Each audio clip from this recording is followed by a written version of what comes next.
Hello students, welcome to my channel Rajbhasha Hindi. ఈరోజు మనం 9th class శుక్ర తారేకే Samman lesson discuss చేసుకుందాము. అయితే మరిన్ని వీడియోస్ కోసం నా ఛానల్ని తప్పకుండా సబ్స్క్రైబ్ చేసుకోండి. So let start. పార్ట్ 1లో మనము ఇక్కడ లేఖక్ పరిచయ్ స్వామి ఆనంద్ గారు గురించి తెలుసుకున్నాము. ఈరోజు పార్ట్ 2 శుక్ర తారేకే సమాన్ లెసన్ డిస్కస్ చేసుకుందాం. ఆకాశ కే తారో మే శుక్ర కి కోయి జోడ్ నహి.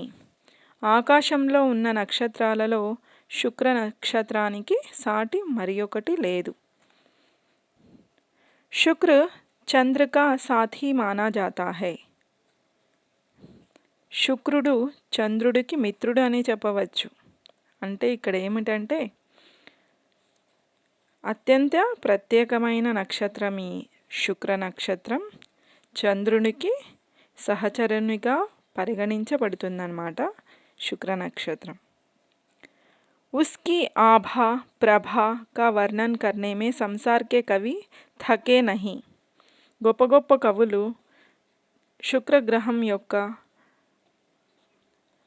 ఆకాశాన్ని ఇక్కడ అందచందాలను వర్ణించడంలో ప్రపంచ కవులు అలిసిపోలేదు. శుక్రగ్రహం యొక్క అందచందాలని వర్ణించడంలో. फिर भी नक्षत्र मंडल में कलगी रूप इस तेजस्वी तारे को दुनिया या तो ऐन शाम के समय बड़े सवेरे घंटे 2 घंटे से अधिक देख नहीं पाती. ప్రపంచ నక్షత్ర మండలంలో ఈ తేజోవంతమైన ప్రకాశాన్ని సూర్యోదయం మరియు సాయంత్రం వేళలో 2 గంటలు కంటే ఎక్కువగా మనం వీక్షించలేము. इसी तरह भाई महादेव जी आधुनिक भारत की स्वतंत्रता का उषा काल में अपनी वैसी ही आभा से हमारे आकाश को जगमगाकर देश और दुनिया को मुग्ध करके शुक्र तारे की तरह ही अचानक अस्त हो गए. అదే విధంగా మహాదేవ్ గారు దేశ స్వాతంత్రపు ప్రారంభ రోజుల్లో తన తేజస్సుతో శుక్ర నక్షత్రం వలె ఒక వెలుగు వెలిగి ప్రపంచాన్ని మంత్రముగ్ధుల్ని చేసి అకస్మాత్తుగా అస్తమించారు.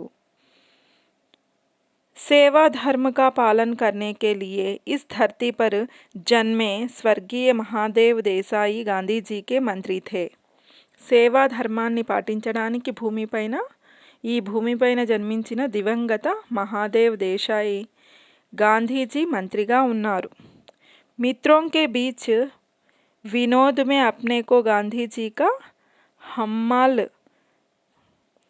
कहने में और कभी कभी अपना परिचय उनके पीर बावर्ची भिश्ती खर के रूप में देने में वे गौरव का अनुभव किया करते थे.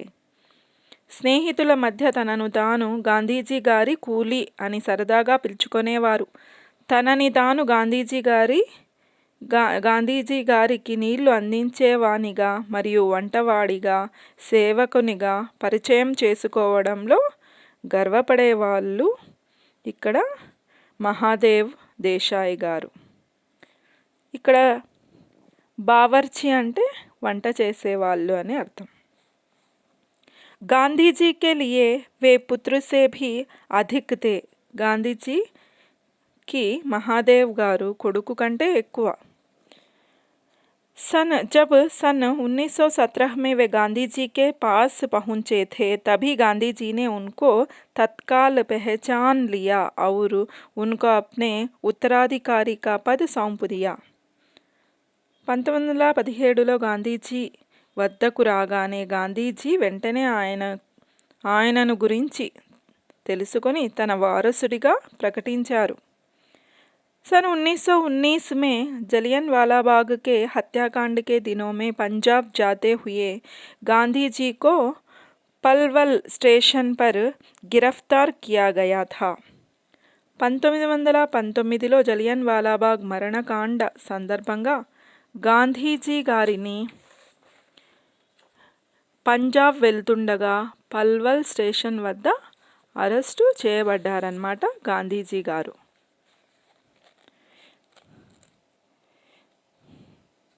गांधी जी ने उसी समय महादेव भाई को अपना वारिस कहा था. గాంధీజీ అప్పుడే మహాదేవ్ భాయిని తన వారసుడిగా చెప్పారు. सन 1929 में महादेव भाई आसेतु हिमाचल देश के चारों कोनों में समूचे देश के दुलारे बन चुके थे. మహాదేవ్ భాయి ఆసేతు హిమాలయ దేశ నలుమూలలలో యావత్ భారతదేశానికి ప్రియమైన వ్యక్తిగా అప్పటికే మారారు. इसी बीच पंजाब में फौजी शासन के कारण जो कहर बरसाया गया था उसका ब्यौरा रोज रोज आने लगा. ఇది ఇలా ఉండగా పంజాబ్లో సైనిక పాలన వలన జరిగిన విధ్వంసాల వార్తలు రోజురోజుకి వెల్లువెత్తుతూ వచ్చాయన్నమాట. पंजाब के अधिकतर नेताओं को गिरफ्तार करके फौजी कानून के तहत जन्म कैद की सजाएं देकर काला पानी भेज दिया गया. పంజాబ్లో చాలామంది నాయకులను అరెస్టు చేసి సైనిక చట్టం ప్రకారం జీవిత ఖైదు విధించి కాలాపానీ జైలుకు పంపించారు. ఇక్కడ కాలాపానీ అనేది అండమాన్ నికోబార్లో ఉన్న జైలు. लाहौर के मुख्य राष्ट्रीय अंग्रेजी दैनिक पत्र ट्रिब्यून के संपादक श्री कालीनाथ राय को 10 साल की जेल की सजा मिली.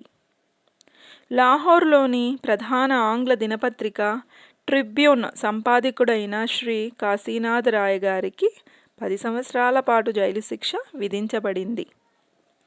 गांधी जी के सामने जुल्मों और अत्याचारों की कहानियाँ पेश करने के लिए आने वाले पीड़ितों के दल गामदेवी के मणि भवन पर उमड़ते रहते थे. గాంధీజీ తమ అణచివేత మరియు దౌర్జన్యాల గాథలను చెప్పుకోవడానికి అనేక మంది బాధితులు గామదేవిలోని మణిభవనానికి తరలి వచ్చేవారు.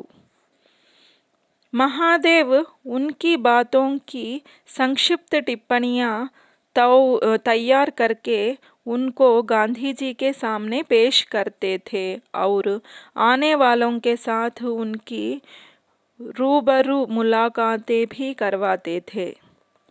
మహాదేవ్ గారి మాటల సంక్షిప్త సారాంశాలను గాంధీజీ గారికి ముందుంచే వాళ్ళు అన్నమాట. వీళ్ళు ఎవరైతే వాళ్ళ గాథలని చెప్పుకునే వాళ్ళ బాధలని మహాదేవ్ గారు ఆ సంక్షిప్తంగా ఆ మ్యాటర్ని షార్ట్ చేసి గాంధీజీ గారికి వినిపించేవాళ్ళు. गांधीजी बम्बई के मुख्य राष्ट्रीय अंग्रेजी दैनिक बॉम्बे क्रॉनिकल में इन सब विषयों पर लेख लिखा करते थे. क्रॉनिकल में जगह की तंगी बनी रहती थी.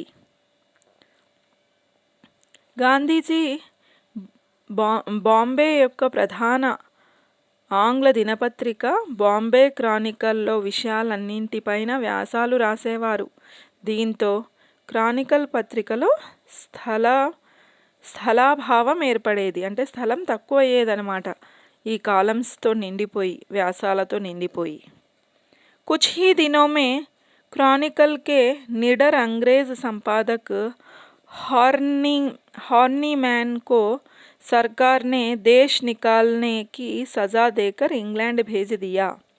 కొద్ది రోజుల్లోనే క్రానికల్ పత్రిక యొక్క ధైర్యశీలుడైన హార్నీమ్యాన్ను ప్రవాస శిక్ష విధించారు. ప్రభుత్వం ఇంగ్లాండ్కు పంపింది. అప్పుడున్న ప్రభుత్వం తనని ఇంగ్లాండ్కి వెనక్కి పంపేసిందనమాట. उन दिनों बम्बई के 3 नए नेता थे. शंकरलाल बैंकर, उमर सोबानी और जमनादास द्वारकादास. ఆ రోజుల్లో బాంబేలో శంకర్లాల్ బ్యాంకర్, ఉమ్మర్ సోబానీ మరియు జమ్నాదాస్ ద్వారకాదాస్ అనే ముగ్గురు కొత్త నేతలు ఉండేవాళ్ళు. इनमें अंतिम श्रीमती बेसेंट के अनुयायी थे. శ్రీమతి బేసెంట్కి అనుయాయి थे. వీరిలో జన్మదాస్ ద్వారకాదాస్ శ్రీమతి అనిబెసెంట్ యొక్క అనుచరుడు. ఇక్కడ బేసెంట్ అంటే అనిబెసెంట్ గారు అనమాట.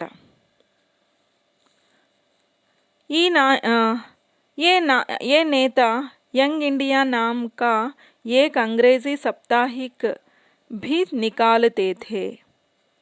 ఈ నాయకులందరూ యంగ్ ఇండియా అనే ఆంగ్ల వారపత్రికను వెలువరించేవారు అప్పట్లో. लेकिन उसमें क्रॉनिकल वाले हार्निंग मैन की मुख्य रूप से लिखते थे. కానీ దానిలో క్రానికల్ పత్రిక హార్నిమ్యాన్ మాత్రమే ప్రధానంగా రాసేవాడు ఆ పత్రికకి. उनको देश निकाला मिलने के बाद इन लोगों को हर हफ्ते साप्ताहिक के लिए लिखने वालों की कमी रहने लगी. హార్నిమ్యాన్ దేశ బహిష్కరణ వలన ప్రతివారం ఈ వారపత్రికలో యంగ్ ఇండియా పత్రిక వారపత్రిక రాసేవారి రచయితల కొరత ఏర్పడింది అప్పటి నుంచి.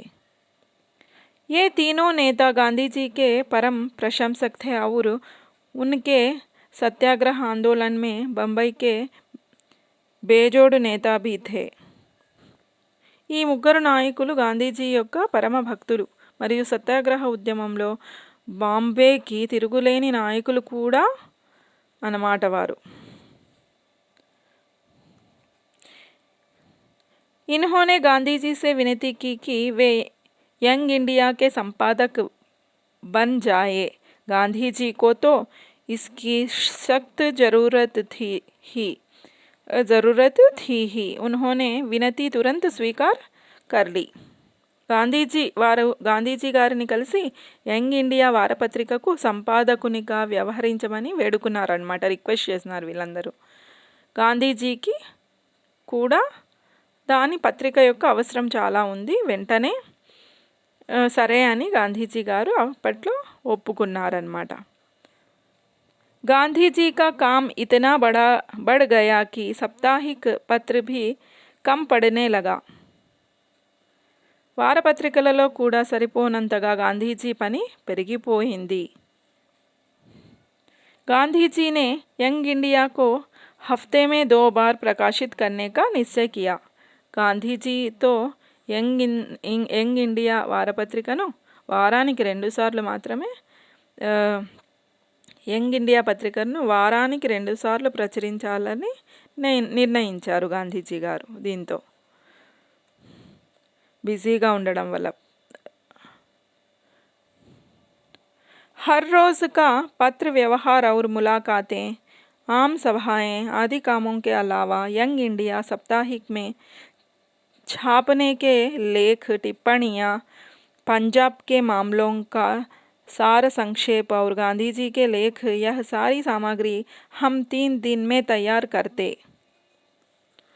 రోజువారీ ఉత్తర ప్రత్యుత్తరాలు, సమావేశాలు, సభల నిర్వహణ మొదలైన వాటితో పాటు యంగ్ ఇండియా వారపత్రికలలో ప్రచురణకై వ్యాసాలు, వ్యాఖ్యలు, పంజాబ్ వ్యవహారాల సారాంశాలు మరియు గాంధీజీ కథనాలను, ఈ మొత్తం సామాగ్రిని మేము 3 రోజుల్లో సిద్ధం చేసేవాళ్ళు. 3 రోజుల్లో సిద్ధం చేసేవాళ్ళనమాట ఈయన.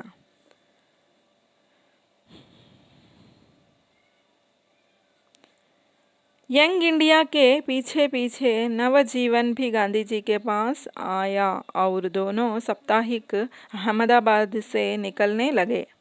యంగ్ ఇండియా వారపత్రిక తర్వాత నవజీవన్ పత్రిక కూడా గాంధీజీ వద్దకు తీసుకురాబడింది. ఈ 2 వారపత్రికలు అహ్మదాబాద్ నుండే వెలువడినాయి.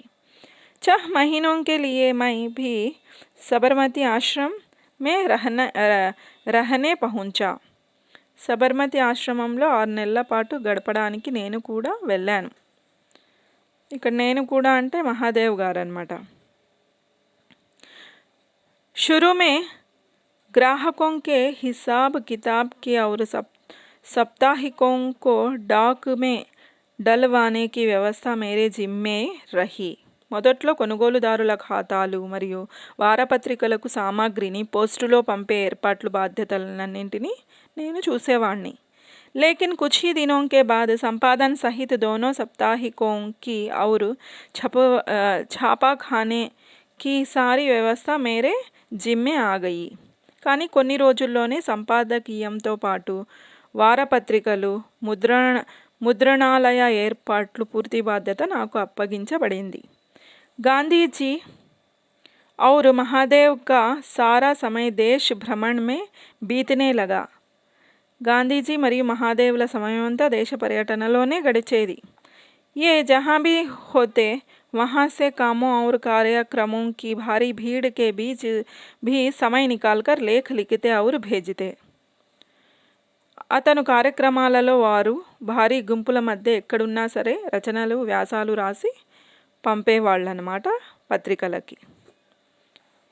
सब प्रांतों के उग्र और उदार देशभक्त क्रांतिकारी और देश विदेश के धुरंधर लोग संवाददाता आदि गांधी जी को पत्र लिखते और गांधी जी यंग इंडिया के कालमों में उनकी चर्चा किया करते.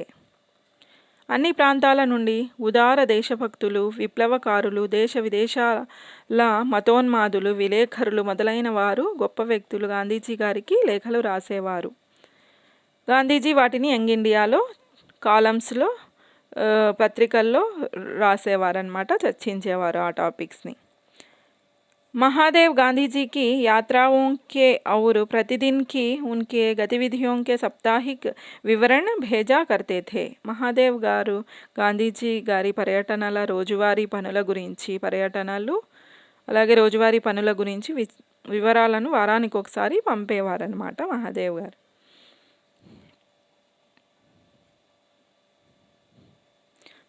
గారు. నెక్స్ట్, इसके अलावा ఇంతే కాకుండా महादेव देश विदेश के अग्रगण्य समाचार पत्र जो आंखों में से डालकर गांधी जी की प्रतिदिन की गतिविधियों को देखा करते थे और उन पर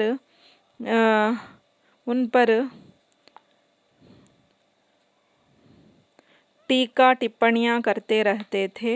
उनको आड़े हाथों लेने वाले लेख भी समय समय लिखा करते थे. ఇంతే కాకుండా దేశ విదేశాల ప్రముఖ వార్తాపత్రికలు గాంధీజీ దైనందిక కార్యక్రమాలను నిశితంగా పరిశీలించి మహాదేవ్ వాటిపై వ్యాఖ్యానాలు మరియు వ్యాసాలు రాసేవాళ్ళు. बेजोड़ कॉलम, भरपूर चौकसाई,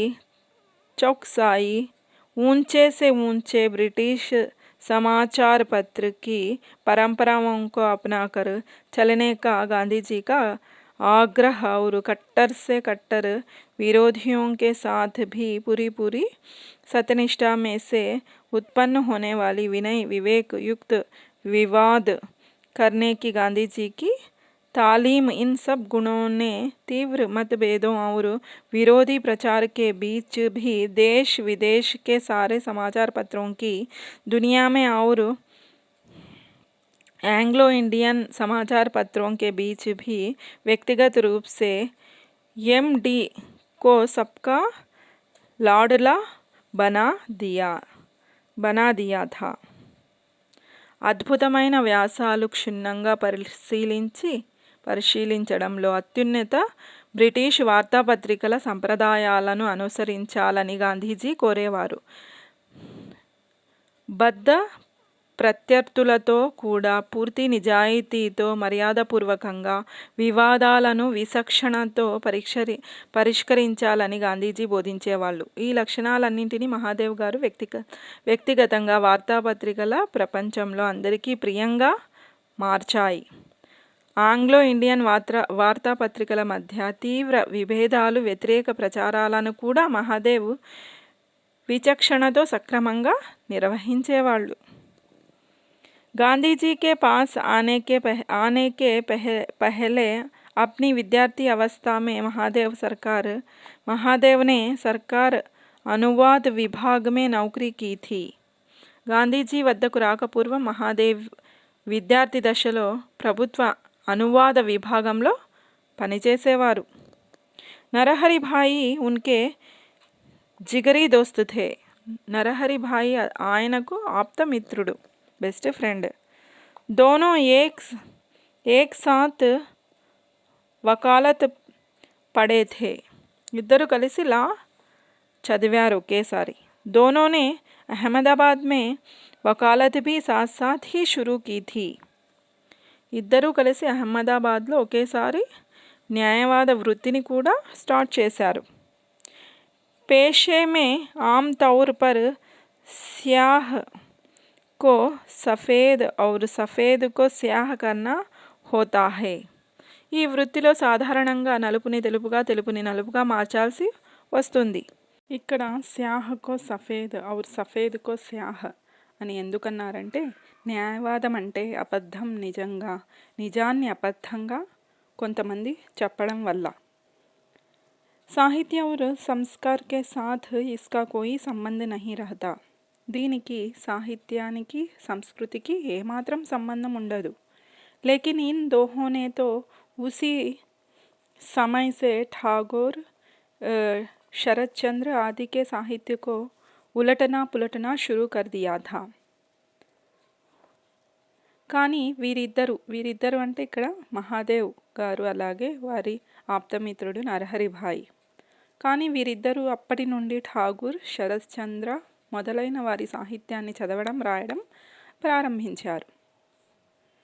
చిత్రాంగద కచ్ దేవయాని కథపై ఠాగూర్ రాసిన విదాయి కా అభిశాప్ అనే నాటకం, శరత్బాబు కథలు మొదలగు అనువాదాలు వారి ఆనాటి సాహిత్య కార్యక్రమాల ఫలితమే. चित्रांगदा कच्छ देवयानी की कथा पर टैगोर द्वारा रचित विदाई का अभिशाप शीर्षक नाटिका, शरद बाबू की कहानियाँ आदि अनुवाद उस समय की उनकी साहित्यिक गतिविधियों की देन है. भारत में उनके अक्षरों का कोई सानी नहीं था. భారతదేశంలో మహాదేవ్ అక్షర విన్యాసాలతో ఎవరు పోటీ పడలేరు. वाइसराय के नाम जाने वाले गांधी जी के पत्र हमेशा महादेव की लिखावट में जाते थे. గాంధీజీ వైస్రాయ్కి రాసిన ఉత్తరాలన్నీ మహాదేవ్ చేతిరాతలోనే ఉండేవి. उन पत्रों को देख कर दिल्ली और शिमला में बैठे वाइसराय लंबी सांस लेते रहते थे. ఢిల్లీ, షిమ్లాలలో ఉండే వైస్రాయ్ ఆ ఉత్తరాలను చూసి దీర్ఘ నిట్టూర్పులు విడిచేవారు. भले ही उन दिनों ब्रिटिश सल्तनत पर कहीं सूरज ना डूबता हो, लेकिन उस सल्तनत के छोटे बादशाह को भी गांधी जी के सेक्रेटरी के समान खुशनवीश सुंदर अक्षरों में लिखने वाला लेखक खुशनवीश कहा मिलता. भले ही उन दिनों ब्रिटिश सल्तनत पर कहीं सूरज ना डूबता हो, लेकिन उस सल्तनत के छोटे बादशाह को भी गांधी जी के सेक्रेटरी के समान खुशनवीश सुंदर अक्षर लिखने वाला लेखक कहाँ मिलता था. ఆ రోజుల్లో రవి అస్తమించని బ్రిటిష్ సామ్రాజ్యం ఉన్నప్పటికీ ఆ సామ్రాజ్యపు చిన్న రాజుకి కూడా గాంధీజీ సెక్రటరీ లాగా అందమైన అక్షరాలు రాసే లేఖకుడు వాళ్ళకైనా ఎక్కడ దొరుకుతాడు. బడే బడే సివిలియన్ और गवर्नर कहा करते थे कि सारी ब्रिटिश सर्विसों में महादेव के समान अक्षर लिखने वाला कहीं खोजने पर भी मिलता नहीं था. బ్రిటిష్ పాలనలో మహాదేవ్ వలె అక్షరాలు రాసే వ్యక్తి ఎంత వెతికినా ఎక్కడా కనబడడు అని పెద్ద పెద్ద పౌరులు, గవర్నర్లు అనేవారు. पढ़ने वाले को मंत्रमुग्ध करने वाला शुद्ध और सुंदर लेखन, పాఠకులను మంత్రముగ్ధులను చేసే స్వచ్ఛమైన మరియు అందమైన రచన महादेव गारिदी। महादेव के हाथों के लिखे गए लेख, टिप्पणियाँ, पत्र, गांधी जी के व्याख्यान, प्रार्थना, प्रवचन, मुलाकातें, वार्तालापों पर लिखी गई टिप्पणियाँ, सब कुछ फुलस्केप के चौथाई आकार वाली मोटी अभ्यास पुस्तकों में लंबी लिखावट के साथ जेट की सी गति से लिखा जाता था। वे షార్ట్ హ్యాండ్ जानते नहीं थे। గాంధీజీ ఉపన్యాసాలు, ప్రార్థనలు, ప్రవచనాలు, సమావేశాలు, సంభాషణలను మహాదేవ్ రాసేవారు. అవి క్వార్టర్ సైజు ఫుల్ స్కోప్లో చేతిరాతతో వేగంగా రాయబడేవి. ఆయనకు షార్ట్ హ్యాండ్ కూడా తెలియదు. बड़े बड़े देशी विदेशी राजपुरुष, राजनीतिज्ञ, देश विदेश के अग्रगण्य समाचार पत्रों के प्रतिनिधि, अंतर्राष्ट्रीय संगठनों के संचालक, पादरी, ग्रंथकार आदि गांधी जी से मिलने के लिए आते थे। దేశ విదేశాల గొప్ప గొప్ప ప్రముఖులు, రాజకీయ నాయకులు మరియు దేశ విదేశాల వార్తాపత్రికల ప్రతినిధులు, అంతర్జాతీయ సంస్థల నిర్వాహకులు, పాస్టర్లు, రచయితలు మొదలైన వారు గాంధీజీ గారిని కలవడానికి వచ్చేవారు. ये लोग खुद या इनके साथी संगी भी गांधी जी के साथ बातचीत को शॉर्ट हैंड में लिखा करते थे. ఈ వ్యక్తులు స్వయంగా లేదా వారి సహచరులు కూడా గాంధీజీతో సంభాషణను షార్ట్ హ్యాండ్లో క్లుప్తంగా రాసేవారు. महादेव एक कोने में बैठे बैठे अपनी लंबी लिखावट में सारी चर्चा को लिखते रहते थे. మహాదేవ్ గారు ఒక మూలన కూర్చొని చర్చనంతటినీ రాసేవారన్నమాట. मुलाकात के लिए आए हुए लोग अपने मुकाम पर जाकर सारी बातचीत को टाइप करके जब उसे गांधी जी के पास ओके करवाने के लिए पहुंचते तो भले ही उनमें कुछ भूलें या खामियां मिल जाएं, लेकिन महादेव की डायरी में या नोट बही में मजाल है कि कामा मात्र की भी भूल मिल जाए. సమావేశానికి వచ్చి తమ గమ్యస్థానాలకు వెళ్ళి సంభాషణనంతటినీ టైపు చేసిన తర్వాత వాటిలో కొన్ని తప్పులు, లోటుపాట్లు కనిపించేవి.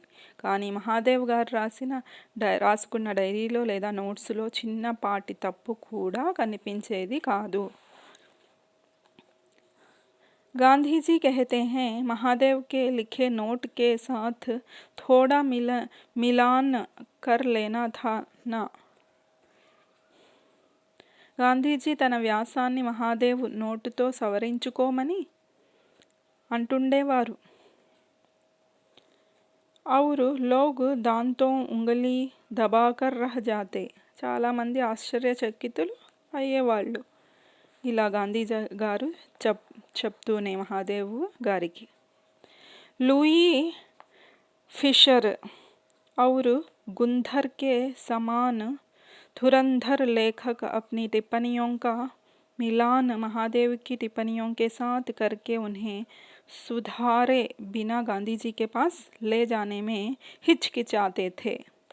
లూయి ఫిషర్ మరియు గుంధర్ వంటి మంచి రచయితలు తమ వ్యాఖ్యలను మహాదేవ్ వ్యాఖ్యలతో సరిపోల్చుకుని సరిదిద్దుకుని తర్వాతనే గాంధీజీ ముందు ఉంచేవారన్నమాట. साहित्यिक पुस्तकों की तरह ही महादेव वर्तमान राजनीतिक प्रवाहों और घटनाओं से संबंधित अद्यतन जानकारी वाली पुस्तकें भी पढ़ते रहते थे. సాహిత్య పుస్తకాల మాదిరిగానే మహాదేవ్ వర్తమాన రాజకీయ పోకడలు మరియు సంఘటనలకు సంబంధించిన పుస్తకాలను చదివేవారు. हिंदुस्तान से संबंधित देश विदेश की ताज़ी से ताज़ी राजनीतिक गतिविधियों और चर्चाओं की नई सी नई जानकारी उनके पास मिल सकती थी.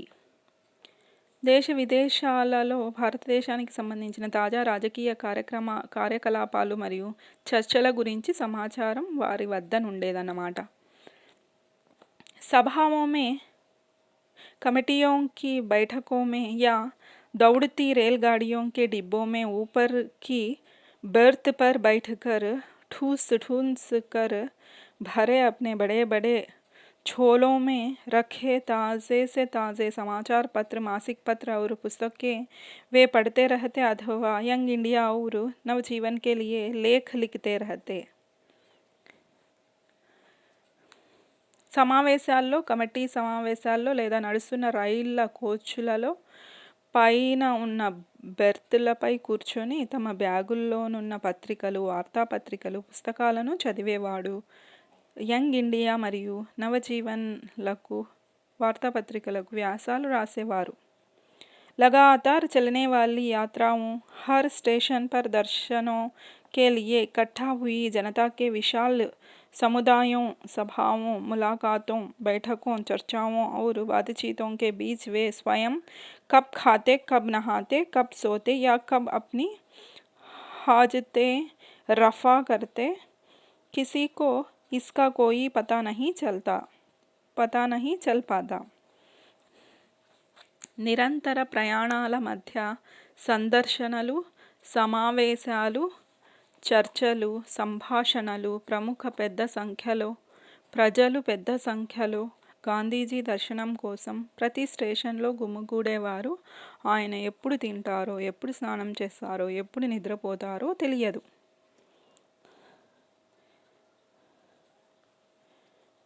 वे 1 घंटे में 4 घंटों के काम निपटा देते. ఆయన 1 గంటలో 4 గంటల పనిని చేసేవారు. काम में रात और दिन के बीच कोई फर्क शायद ही कभी रहता हो. పనిలో రాత్రి పగలు అన్న తేడా ఉండదు. वे सूत भी बहुत सुंदर काटते थे. నూలును కూడా చాలా బాగా వడికేవారన్నమాట మహాదేవ్ గారు. अपनी इतनी सारी व्यवस्थाओं के बीच भी वे कातना कभी चूकते नहीं थे. పనిలో ఎంత బిజీగా ఉన్నా నూలు వడకడం మాత్రం ఎప్పుడూ మానలేదు మహాదేవ్ గారు. बिहार और उत्तर प्रदेश के हज़ारों मील लंबे मैदान गंगा, यमुना और दूसरी नदियों के परम उपकारी सोने की कीमत वाले गाद के बने हैं. బీహార్ మరియు ఉత్తరప్రదేశ్లలోని వేల మైళ్ళ పొడవైన మైదానాలు గంగా, యమున మరియు ఇతర నదుల స్వర్ణతుల్య ఉపయోగకర బురదతో ఏర్పడబడ్డాయి. आप 100 कोस चल लीजिए, रास्ते में सुपारी फोड़ने लायक एक पत्थर भी कहीं मिलेगा नहीं. ఈ మైదానాల వెంబడి 100 మైళ్ళు నడిచినా ఒక్క రాయి కూడా దొరకదు. సుపారీ ఫోడనే లాయక్ పత్థర్ అంటే వక్కని పగలగొట్టే గట్టైన రాయి ఒకటి కనిపించదు మన కందకి. इसी तरह महादेव के संपर्क में आने वाले किसी को भी ठेस या ठोकर की बात तो दूर रही, खुरदरी मिट्टी या कंकरी भी कभी चुभती नहीं थी. అదేవిధంగా మహాదేవ్తో పరిచయస్తులకు ఎవరికైనా అతని వల్ల మనసు గాయపడినట్లు ఎక్కడా కనిపించదు. उनकी निर्मल प्रतिभा, उनके संपर्क में आने वाले व्यक्ति को चंद्र शुक्र की प्रभा के साथ दूधों नहला देती थी. అతని నిర్మలమైన తేజస్సు అతనితో పరిచయం ఉన్న వ్యక్తిని చంద్ర శుక్ర ప్రకాశాల వలె వెలుగులు నింపుతుంది. उसमें सराबोर होने वाले के मन से उनकी इस मोहिनी का नशा कई दिन तक उतरता न था. तो ఆయన ఫ్రెండ్షిప్లో ఆయనతో పాటు ఉండే సహచరులకు తన ఫ్రెండ్షిప్ అనేది ఎన్నో రోజుల వరకు తనతో పాటు ఉన్న ఆ మంచి అనుభవాలని మర్చిపోయేవారు కాదనమాట ఎన్నో రోజుల వరకు. महादेव का सूचना जीवन और उनके सारे कामकाज गांधी जी के साथ एक रूप होकर इस तरह गुंथ गए थे कि गांधी जी से अलग करके अकेले उनकी कोई कल्पना की ही नहीं जा सकती थी. మహాదేవ్ జీవితం మరియు ఆయన పనులన్నీ గాంధీజీతో మిళితం చేయబడ్డాయి. గాంధీజీ లేకుండా ఆయన జీవితాన్ని ఊహించుకోలేము. कामकाज की अनवरत व्यस्तताओं के बीच कोई कल्पना भी न कर सके इस तरह समय निकालकर लिखी गई दिन प्रतिदिन की उनकी डायरी की वे अनगिनत अभ्यास पुस्तकें आज भी मौजूद हैं. నిరంతరం పనిలో బిజీగా ఉన్నప్పటికీ అతను డైరీ రాయడానికి సమయాన్ని ఎలా వెతుకుతుంటాడో ఊహించలేము. ఆయన రాసిన రోజువారీ డైరీ యొక్క లెక్కలన్నీ పుస్తకాలు నేటికి అందుబాటులో ఉన్నాయి. प्रथम श्रेणी की शिष्ट संस्कार संपन्न भाषा और मनोहरी लेखन शैली की ईश्वरीय देन महादेव को मिली थी. అమిత మర్యాద సంస్కారము, సుసంపన్న భాష మరియు అందమైన రచనా శైలి మహాదేవ్కు లభించిన దైవిక బహుమతి అని చెప్పవచ్చు. यद्यपि गांधी जी के पास पहुंचने के बाद घमासान लड़ाइयों, आंदोलनों और समाचार पत्रों की चर्चाओं के भीड़ भरे प्रसंगों के बीच केवल साहित्यिक गतिविधियों के लिए उन्हें कभी समय नहीं मिला. फिर भी गांधी जी की आत्मकथा सत्य के प्रयोग का अंग्रेजी अनुवाद उन्होंने किया, जो नवजीवन में प्रकाशित होने वाले मूल गुजराती की तरह हर हफ्ते यंग इंडिया में छपता रहा. గాంధీజీని కలిసిన తర్వాత పోరాటాలు, ఉద్యమాలు మరియు వార్తాపత్రికల చర్చలే ఉండేవి. సాహిత్యపరమైన పనులకు ఆయనకు ఎప్పుడూ సమయం లభించేది కాదు. అయినప్పటికీ ఆయన గాంధీజీ ఆత్మకథ సత్యశోధనను ఆంగ్లంలో అనువదించారు. అది ప్రతి వారం యంగ్ ఇండియాలో ప్రచురింపబడేది. बाद में पुस्तक के रूप में उसके अनगिनत संस्करण सारी दुनिया के देशों में प्रकाशित हुए और बिके. తర్వాత పుస్తక రూపంలో దాని యొక్క లెక్కలేనన్ని సంచికలు అనేక దేశాలలో ప్రచురింపబడ్డాయి మరియు విక్రయించబడ్డాయి. सन 1934-35 में गांधीजी वार्धा के महिला आश्रम में और मगनवाड़ी में रहने के बाद अचानक मगनवाड़ी से चलकर सेगांव की सरहद पर एक पेड़ के नीचे जा बैठे. 1934-35 సంవత్సరాలలో గాంధీజీ వార్ధాలోని మహిళా ఆశ్రమం మరియు మగన్వాడీలో గడిపిన తర్వాత అకస్మాత్తుగా నడుచుకుంటూ గ్రామ శివారులోని చెట్టు కింద కూర్చున్నారు. उसके बाद वहाँ एक दो झोंपड़े बने और फिर धीरे धीरे मकान बनकर तैयार हुए. तब तक महादेव भाई, दुर्गा बहन और चिरंजीवी नारायण के साथ मगनवाड़ी में रहे. దాని తర్వాత 1-2 గుడిసెలు ఏర్పడ్డాయి. తర్వాత మెల్లమెల్లగా ఇల్లు కూడా నిర్మించబడ్డాయి అక్కడనమాట, ఆ ప్రదేశంలో. గాంధీజీ గారు ఎక్కడైతే కూర్చున్నారో ఆ ప్రదేశంలో. అప్పటి వరకు మహాదేవ్ భాయి, దుర్గా సోదరి మరియు చిరంజీవి నారాయణతో కలిసి మగన్వాడీలోనే బస చేశారు. वहीं से वे वार्धा की असह्य गर्मी में रोज सुबह पैदल चलकर सेवाग्राम पहुंचते थे. అక్కడి నుండి వార్ధాలో మండుటెండలో ఉదయాన్నే కాలినడకన రోజు సేవాగ్రామ్కు చేరుకునేవారు మహాదేవ్ గారు.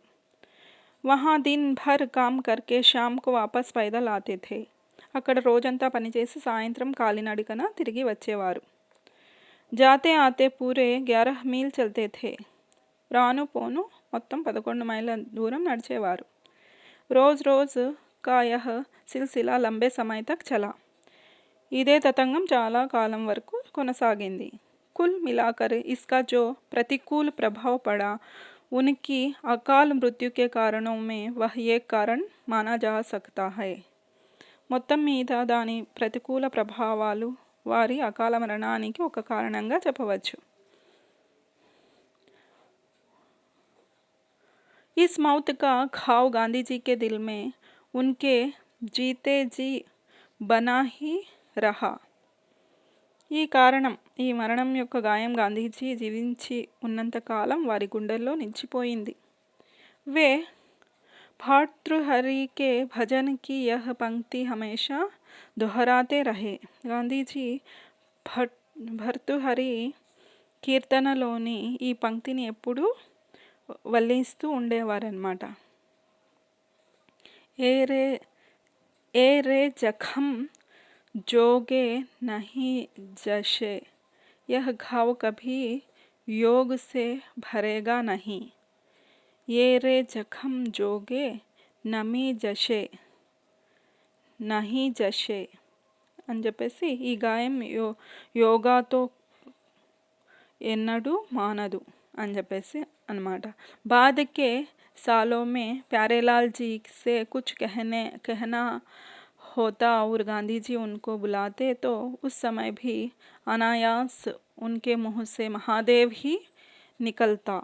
చాలా ఏళ్ల తర్వాత కూడా గాంధీజీ ప్యారేలాల్కి ఏదైనా చెప్పాల్సి వచ్చినప్పుడు గాంధీజీ ఆయన్ని పిలిచినప్పుడల్లా అకస్మాత్తుగా ఆయన నోటి నుండి మహాదేవ్ అని పేరే పిలిచేవారనమాట. తో ఇది స్టూడెంట్స్ శుక్ర తారీఖే సమాన్ అని చెప్పేసి మీకు ఇక్కడ లెసను. దీన్ని అనువాదక పేరు వచ్చేసి శ్రీ కాశీనాథ్ త్రివేది గారు అనమాట.